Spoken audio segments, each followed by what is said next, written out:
কোনো দোকানদারও বের করতে পারবে, সবারই একই অবস্থা। আমার দোকানে তো প্রায় 6 থেকে 7 লাখ টাকার মালই ছিল স্টকে। বা ঈদের জন্য স্টকে কিছু মাল রাখছি, আস্তে আস্তে স্টক করতেছি, সব শেষ, একটু মানে রাখছি। এটা কিস থেকে লাগছে এখনও এটা কনফার্ম জানা যায়নি, দেখি না, যদি বা কেউ থেকে বা সূত্র পাই তখন আপনাদেরকে জানাবো।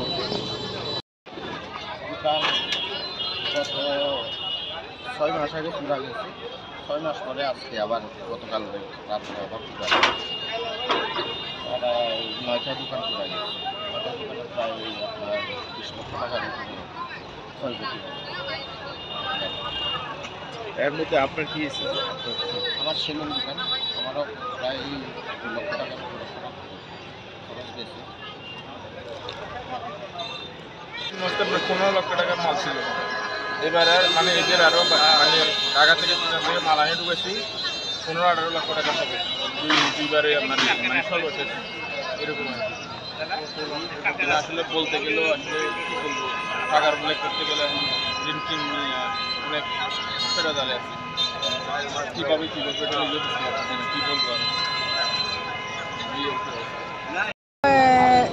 কিস্তি লইয়ারে তুলছে 2-3 বার হলো, এখানে 3 বার হলো করে যাইতেছে।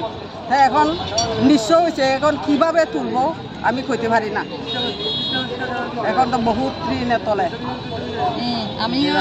আমি নিছিলাম একটিবারে একটি আমের থেকে ঋণ নিছিলাম, ব্রাক থেকে নিছিলাম।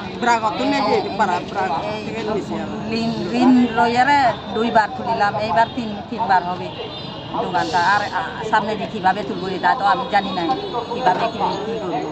আর তো উপায় নাই, আর কীভাবে দোকানটা মেরামত করবো, কীভাবে তুলবো। দোকান ছাড়া তো আমার আর কিছু নাই। ঋণ তো আগে ঋণ ফিরতি লইয়া আসি, আর দেবো না, তো ঋণ হলো পরিশোধ করতে পারি না এখনো। এখানে অত্যন্ত তাৎক্ষণিকভাবে এখানে উপস্থিত হয়ে আগুন নিয়ন্ত্রণে এনেছেন।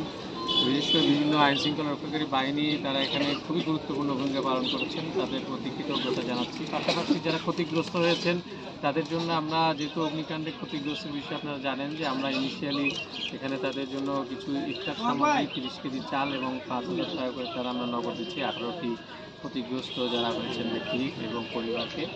এবং এর পাশাপাশি তাদের জন্য যাতে আমরা পুনর্বাসনের জন্য আরও বেশি কিছু করতে পারি, এই বিষয়ে আমাদের পার্বত্য বিষয়ক মন্ত্রণালয়ের মাননীয় উপদেষ্টা মহোদয় রয়েছেন, তার সাথেও কথা বলবো।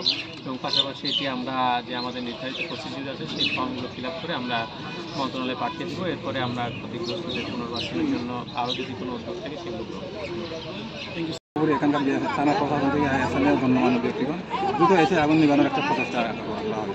তাৎক্ষণিকভাবে আরও কিছু হওয়ার কথা ছিল, মানুষের সচেতনতার কারণে ফায়ার সার্ভিস আসার সাথে সাথে এটা মোটামুটি এক পর্যায়ে বন্ধ করতে পেরেছি।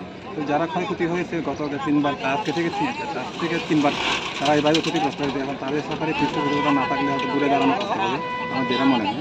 সকালে রাত্রেও তো যেভাবে ইউনো স্যার এবং যেভাবে প্রশ্ন করছিলেন, সকালে ইউনো স্যার এবং ডিসি স্যারের সাথে যেভাবে করে ত্রাণের ব্যবস্থা করেছেন, সাময়িক ডিসি স্যার এসে নিজে, এসপি স্যারের নিজেরা এসে ওগুলো বিতরণ করেছেন। তো মানুষ মোটামুটি দুঃখের মাঝেও, শতব্যস্তের মাঝেও আমাদের ডিসি স্যার যেভাবে সময় দিয়েছে, সেজন্য যারা ভিকটিম তারা তার ভিকটিমের পক্ষ থেকে তারা ডিসি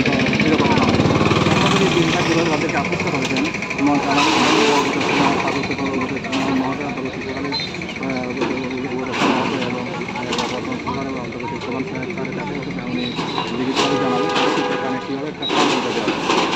আমি একজন স্টেশনের চেয়ারম্যান হিসেবে আমি যতক্ষণ আমি দেখলাম, এবং আমাদের এখানে বাসানোর ক্ষেত্রে তাদের আগুন থেকে রক্ষা করার জন্য সর্বোপরি নিজেদের সবাই ঝাঁপিয়ে পড়েছে।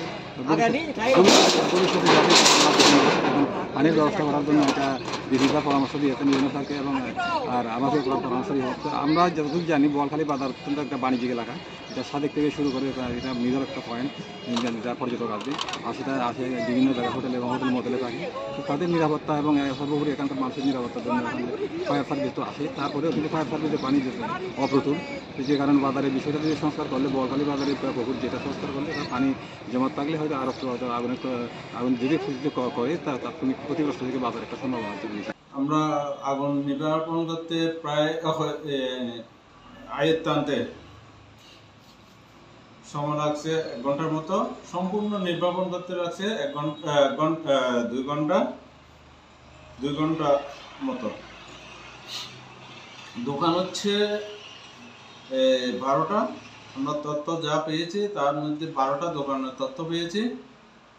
ক্ষয়ক্ষতির পরিমাণ আনুমানিক 10 লক্ষ টাকা, উদ্ধারের পরিমাণ 1 কোটি টাকা।